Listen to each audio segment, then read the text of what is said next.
প্রথমত, এসআইআর প্রক্রিয়ার যে খসড়া তালিকা প্রকাশ করা হয়েছে নির্বাচন কমিশনের তরফ থেকে, সেখানে নিশ্চয়ই আপনারা নিজেদের নাম খুঁজছেন, আপনারা নিজেদের নাম দেখতে চাইছেন। অনেকের নাম রয়েছে, অনেকের নাম নেই।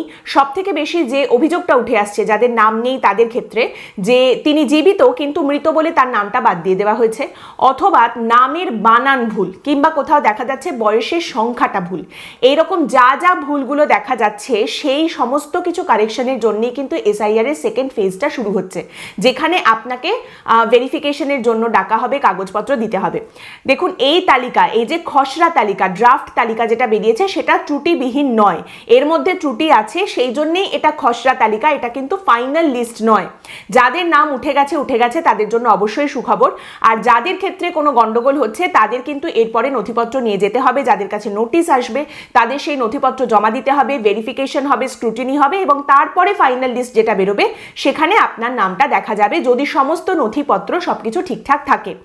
এবং তারই সঙ্গে এখানে কিন্তু একদম পক্ষপাতদুষ্ট না হয়ে একটা কথা বলা যায়, খুব ফ্র্যাঙ্ক, খুব অনেস্টলি একটা কথা বলা যায়, সেটা হচ্ছে যে দেখুন, এত বড় একটা কর্মকাণ্ড, এসআইআর এর মতো একটা কাজ, এবং সেটাও এত কম সময়ের মধ্যে হচ্ছে, সেখানে কোনো ভুল থাকবে না এটা তো আশা করাই মূর্খামি। ভুল এখানে থাকার ছিলই, এবং এই ভুলগুলো শুধরানো হবে বলেই দ্বিতীয় পর্যায়ের সূত্রপাতটা কিন্তু হচ্ছে, যেখানে সমস্ত কাগজপত্র আপনাকে নিয়ে গিয়ে জমা দিতে হবে।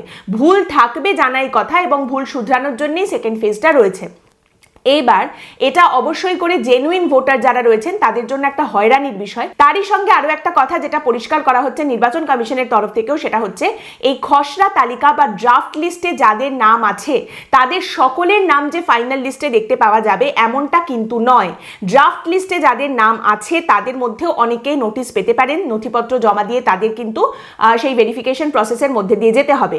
বিভিন্ন আপত্তি উঠতে পারে কারোর নামের ক্ষেত্রে, যে এটা আসলে কিন্তু এই নামটা থাকার কথা নয় কিন্তু আছে, সেই হিসেবে আপত্তি উঠে অনেকের নাম বাদ যেতে পারে। এবং তারই সঙ্গে এই খসড়া তালিকার মধ্যে যাদের নাম রয়েছে সেখানে আরো নানা রকম জিনিসপত্র কিন্তু খুঁটিয়ে দেখা যাবে। যদি দেখা যায় কোনো সন্দেহভাজন বিষয় সামনে উঠে আসছে, মানে কোনো বাবা বা ছেলের নাম দেখা যাচ্ছে কিন্তু সেখানে স্পষ্টতা নেই, মা মেয়ের বয়সের ক্ষেত্রে দেখা যাচ্ছে খুব একটা কোনো ফারাকই নেই, কিংবা যদি অদ্ভুত কোনো প্রজননের নিদর্শন সামনে উঠে আসে যে একই বাবা মার নাম দিয়ে এক গাদা ছেলেমেয়ের নাম দেখা যাচ্ছে উঠে গেছে, এগুলো যদি হয়, এগুলোও কিন্তু স্ক্রুটিনির আওতায় আসবে, এবং এই নামগুলোও কিন্তু পরবর্তীকালে বাদ যাবে। নির্বাচন কমিশনের তরফ থেকে জানানো হচ্ছে যে পশ্চিমবঙ্গে এসআইআর শুরু হওয়ার সময় দেখা গিয়েছিল ভোটার তালিকায় নাম রয়েছে 7,66,00,000 ভোটারের, এবং এই যে খসড়া তালিকা সামনে এসেছে এখানে দেখা যাচ্ছে নাম রয়েছে 7,08,00,000 ভোটারের, অর্থাৎ 58 লক্ষ ভোটারের নাম কিন্তু বাদ পড়েছে। খসড়া তালিকায় যাদের নাম রয়েছে এর মধ্যে থেকে আরো নাম বাদ যেতে পারে, এবং যাদের নাম বাদ গেছে তাদেরও অনেকের নাম কিন্তু আবার ফাইনাল লিস্টে উঠে আসতে পারে।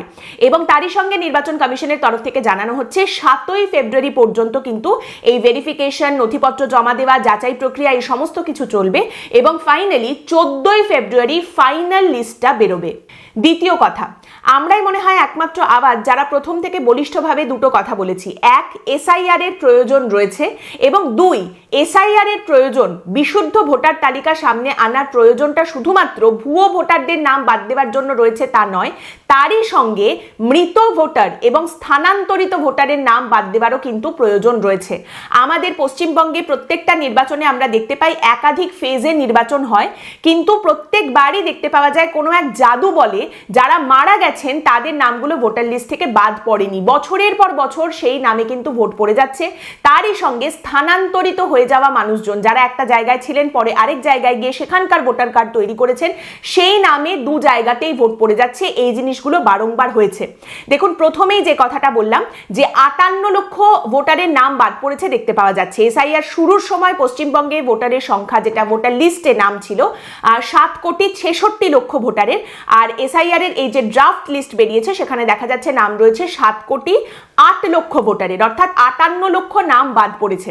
এবারে সব থেকে বেশি পরিমাণে কোন ভোটারদের নাম বাদ যাবে, কাদের নাম বাদ যাবে সেটা বলা হয়েছিল, সেই কথায় পরে আসছি, কাদের কথা বলা হয়েছিল সে কথায় পরে আসছি।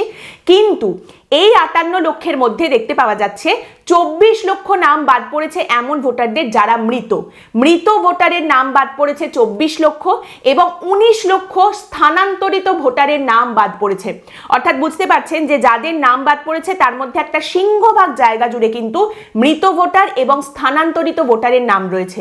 যে রাজ্যে প্রত্যেকটা নির্বাচনে দেখা যায় কোনো মানুষ ভোট দিতে গেছেন এবং গিয়ে জানতে পারছেন তার প্রিয় মানুষজন, তার প্রিয়জনেরা যারা মারা গেছেন, তাদের পরিবারের সদস্য যারা মারা গেছেন তারা ভোট দিয়ে চলে গেছেন, তাদের নামে ভোট পড়ে গেছে।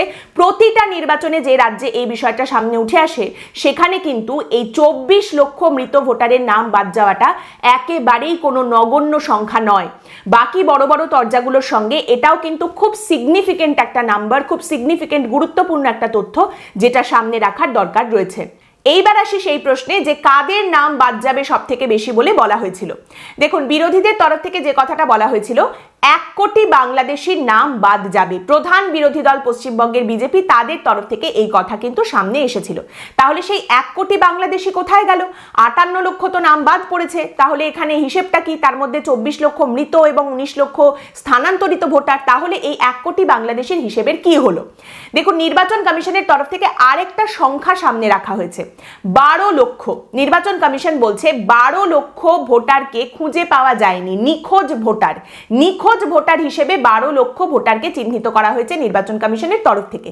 এবার এই 12 লক্ষই কি সেই বাংলাদেশি যাদের এখন খুঁজে পাওয়া যাচ্ছে না, নাকি এই 12 লক্ষ এমন নাম যাদের কাছে নির্বাচন কমিশন কোনো না কোনো কারণে পৌঁছাতে পারেনি? কোনটা? শুভেন্দু অধিকারী সম্প্রতি একটি বক্তব্য সামনে রেখেছেন। তৃণমূলের তরফ থেকে বলা হচ্ছে যে দেখুন না, এই যে 1 কোটি একখানা সংখ্যা বিজেপি নিয়ে চলে এসেছে, 1 কোটি ভুয়ো নাম বাদ যাবে, বাংলাদেশি বাদ যাবে, এটা একটা অলীক কল্পনা, একটা অদ্ভুত সংখ্যা, তাদের একদম মন গড়া একটা সংখ্যা তারা সামনে নিয়ে চলে এসেছে। কিন্তু বিজেপির তরফ থেকে কি বলা হচ্ছে? শুভেন্দু অধিকারী বলছেন 2024-এর লোকসভা নির্বাচনের যে ফলাফল বেরিয়েছে সেখানে আমরা দেখেছি যে সিপিএম, কংগ্রেস এরকম ছোটখাটো দলগুলো তো অনেক ভোট কেটেছে, তাছাড়া বিজেপি আর তৃণমূল কংগ্রেসের সরাসরি প্রতিদ্বন্দ্বিতায় দেখতে পাওয়া যাচ্ছে যে আমাদের সঙ্গে ওদের তফাৎ 21 লক্ষ ভোটের, অর্থাৎ বিজেপির সঙ্গে তৃণমূলের তফাৎ 21 লক্ষ ভোটের। এবার এই যে 58 লক্ষ নাম বাদ গেল, তার মাধ্যমে এখন বিজেপি আর তৃণমূলের মধ্যে সেরকম কোনো ফারাকই নেই, কোনো তফাতই এখন আর নেই। এছাড়া ফাইনাল লিস্ট যখন বেরোবে তখন আরও নাম বাদ যাবে, এবং তারই সঙ্গে শুভেন্দু অধিকারী বলছেন যে আমি যতজনের নাম বাদ যাবে বলেছিলাম তার থেকেও বেশি নাম বাদ যাবে। এবার এই অঙ্কটায় শুভেন্দু অধিকারী কি করে উপনীত হয়েছেন, এই অঙ্কটা বোঝাটা আপনার জন্য কঠিন হতে পারে, কিন্তু এরপর আমি যে তথ্য আপনাদের সামনে রাখছি তার মাধ্যমে এই যে খসড়া তালিকা এর সঙ্গে যে ফাইনাল লিস্ট বেরোবে তার পার্থক্যটা কোথায় বা গ্যাপটা কোথায় তৈরি হচ্ছে সেটা বুঝতে খানিকটা সুবিধা হবে। এবং এখানে টেকনিক্যাল কারেকশনের সঙ্গে সঙ্গে কিছু ফান্ডামেন্টাল কারেকশনের কথাও কিন্তু বলা হচ্ছে। নির্বাচন কমিশন বলছে যারা যারা এনুমারেশন ফর্ম ফিল আপ করেছিলেন, এনুমারেশন ফর্ম যারা পূরণ করেছিলেন তাদের প্রায় সকলেরই নাম খসড়া ভোটার তালিকায় বা ড্রাফটে রয়েছে, আর সেই সংখ্যা হচ্ছে 7 কোটি 8 লক্ষ। যারাই এই এসআইআর এর ফর্ম পূরণ করেছেন মোটামুটি সবার নামই কিন্তু খসড়া তালিকায় তুলে দেওয়া হয়েছে, কিন্তু তার মানে এই সকলের নামই যে ফাইনাল লিস্টে থাকবে তা নয়, কারণ নির্বাচন কমিশনের তরফ থেকে 1.5 কোটি ভোটারকে চিহ্নিত করা হয়েছে। এই লিস্টে তাদের নাম রয়েছে, কিন্তু 1.5 কোটি এরকম ভোটারকে চিহ্নিত করা হয়েছে, বা খুব স্পেসিফিক্যালি বলতে গেলে 1 কোটি 66 লক্ষ এরকম ভোটারকে চিহ্নিত করা হয়েছে যারা এই রাজ্যের বৈধ ভোটার কিনা সে সম্পর্কে নির্বাচন কমিশন এখনো নিশ্চিত নয়। তাদের তথ্য, তাদের নথি নিয়ে নির্বাচন কমিশন মনে করছে সন্দেহের অবকাশ রয়েছে, এই রাজ্যের বৈধ ভোটার কিনা তারা সেটা এখনো সম্পূর্ণভাবে প্রমাণিত হয়নি। এদেরকে কিন্তু ডেকে পাঠানো হতে পারে, প্রয়োজন অনুসারে এদেরকে ডেকে পাঠানো হবে, নথিপত্র জমা দিতে বলা হবে, শুনানি হবে, এবং তারপর তারা যা নথিপত্র দেবেন তাতে যদি নির্বাচন কমিশন সন্তুষ্ট হয়, সঠিক নথিপত্র যদি তারা জমা দিতে পারেন, তবেই কিন্তু এদের নাম ফাইনাল লিস্টে উঠবে, না হলে কিন্তু এই নামগুলো বাদ যেতে পারে। অর্থাৎ বুঝতেই পারছেন, যেটা একদম প্রথমে বলেছিলাম, খসড়া তালিকায় নাম আছে মানেই যে ফাইনাল লিস্টে থাকবে তা কিন্তু নয়। এইখানে এই যে কথাটা বলা হচ্ছে প্রয়োজন অনুসারে, এটা খুব গুরুত্বপূর্ণ। প্রয়োজন অনুসারে যাদের ডাকা হবে এবং তথ্য যাচাইয়ের জন্য, হিয়ারিং এর জন্য নোটিশ পাঠানো হবে, এটা কাদের ডাকা হবে, কাদের হিয়ারিং হবে, কাদের নাম ঢুকবে বেরোবে, এটা অনেকটাই নির্ভর করছে বিএলএদের ভূমিকার উপর, বিভিন্ন রাজনৈতিক দলের এজেন্ট তাদের ভূমিকার উপর। কারণ তৃণমূল কংগ্রেসের তরফ থেকে অবশ্যই চেষ্টা করা হবে যে যাদের নাম বাদ গেছে তাদেরটা কি করে আরো বেশি করে ঢোকানো যায়, এবং বিজেপির চেষ্টা অবশ্যই থাকবে যে ভুল করে যাদের নাম ঢুকে পড়েছে তাদের নামটা কি করে বাদ দেওয়া যায়। এবার দুটো ক্ষেত্রেই যারা নির্বাচন কমিশনের বেশি দৃষ্টি আকর্ষণ করতে পারবে সেদিকেই কিন্তু কাজটা বেশি হবে। এবং এখানেই প্রশ্ন উঠে আসে যে এসআইআর এর প্রথম পর্যায়ে কিন্তু বিজেপির বিএলএদের সেভাবে মাঠে ঘাটে দেখতে পাওয়া যায়নি। তার পেছনে কারণ অনেক রয়েছে, আতঙ্ক, ভয় দেখানো, মারধর, হুমকি, নানা রকম অভিযোগ উঠে এসেছে, কিন্তু বিজেপির বিএলএদের যে কোনো কারণেই হোক রাস্তায় সেভাবে দেখতে পাওয়া যায়নি। কিন্তু তৃণমূলের বিএলএদের দেখতে পাওয়া গেছে, এবং এই দ্বিতীয় পর্যায়ে যে আবার রাস্তায় নামতে হবে তার জন্য কিন্তু তৃণমূল কংগ্রেস শক্তি সঞ্চয় করছে। তাহলে প্রথম পর্যায়ে যেখানে বিজেপির বিএলএদের খুব একটা দেখতে পাওয়া যায়নি, কাজটা যখন আরো চ্যালেঞ্জিং সেকেন্ড পর্যায়ে, সেখানে বিজেপির বিএলএদের কতটা দেখতে পাওয়া যাবে, তাদের কতটা ভূমিকা থাকবে, সেই নিয়ে সন্দেহ থেকে যাচ্ছে। দেখুন, মমতা বন্দ্যোপাধ্যায় এসআইআর এর বিরোধিতা করেছেন ঠিকই, কিন্তু যখন এসআইআর এর কাজ চলছে তখন বিএলওদের সঙ্গে তৃণমূলের বিএলএ পাঠাতে কিন্তু কোথাও ভুল হয়নি। প্রয়োজন হলে একজনের জায়গায় দুজনকে পাঠানো হয়েছে, কিন্তু পাঠানো হয়েছে। আর এইবার দল এবং নবান্ন, মানে দল এবং সরকার, এই ডবল ইঞ্জিন কিন্তু একই দিকে দৌড়াবে, আর সেটা হচ্ছে যাদের নাম তৃণমূলের মনে হবে যে বাদ থাকলে আমাদের ক্ষতি, তাদের নাম কি করে তালিকায় ঢোকানো যায় সেই কাজটা করার জন্য কিন্তু তৃণমূল কংগ্রেস সম্পূর্ণ শক্তি নিয়ে ঝাঁপিয়ে পড়বে। সেখানে বিজেপির ভূমিকা কি হবে এটা কিন্তু একটা বড় প্রশ্ন।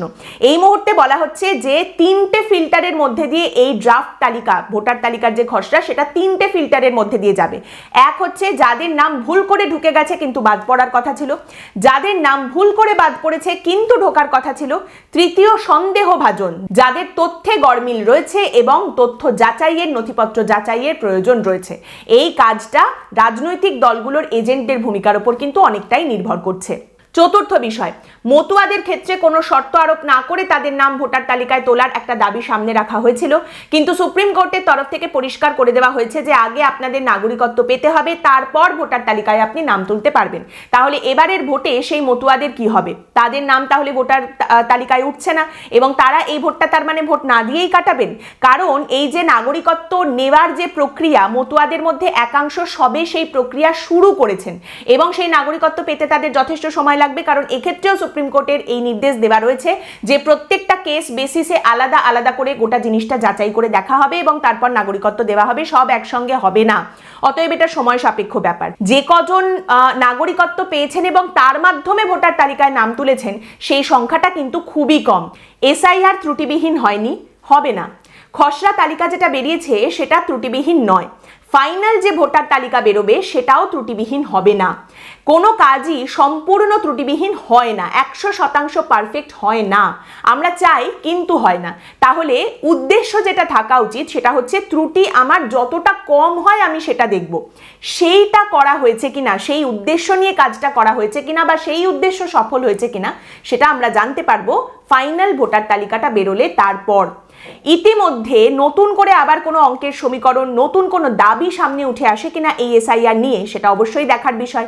তারই সঙ্গে এই এসআইআর এর তরজা রাজনৈতিক মঞ্চে আরো কতদিন পর্যন্ত থাকবে সেটাও অবশ্যই আমাদের দেখতে হবে। আফটার অল পশ্চিমবঙ্গে পুলকিত হওয়ার মতো বিষয় তো কম নেই। আজকের পর্ব এখানেই শেষ করছি। আপনাদের মতামত অবশ্যই জানাবেন। পরের দিন দেখা হবে অন্য একটি বিষয় নিয়ে আলোচনায়। ভালো থাকবেন।